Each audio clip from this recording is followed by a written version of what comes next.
দ্বিতীয় বিশ্বযুদ্ধৰ সময়ত জাপানে এইখন ব্ৰিজ ধ্বংস কৰিবলৈ চেষ্টা কৰিছিল। এই ব্ৰিজখনৰ ওপৰত ১০০টাতকৈ অধিক বোমা পেলোৱা হৈছিল। তথাপিও এটা বোমায়ো ইয়াৰ গাঁথনি কঁপাব নোৱাৰিলে। কিয়?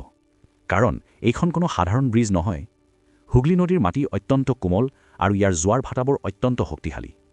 নদীৰ মাজত পিলাৰ বনোৱা প্ৰায় অসম্ভৱ আছিল। সেয়েহে ইঞ্জিনিয়াৰসকলে ল'লে এটা সাহসী সিদ্ধান্ত, বেলেন্সড কেণ্টিলিভাৰ ডিজাইন। ইয়াক কল্পনা কৰক এনেকুৱা যেন দুটা বিশাল ষ্টীলৰ বাহু আকাশত ইজনে সিজনক বেলেন্স কৰি সম্পূৰ্ণ ব্ৰিজখনৰ ভাৰ বহন কৰি আছে।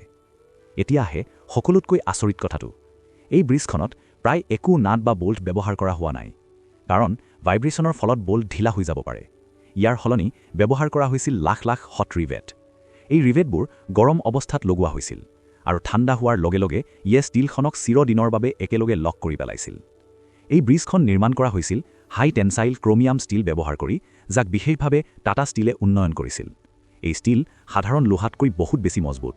এই কাৰণে নদীৰ মাজত কোনো পিলাৰ নাথাকিলেও এই সম্পূৰ্ণ ব্ৰিজখন আজিও দৃঢ়ভাৱে থিয় হৈ আছে। আৰু হয়, এই ব্ৰিজখনে সাহ লয়।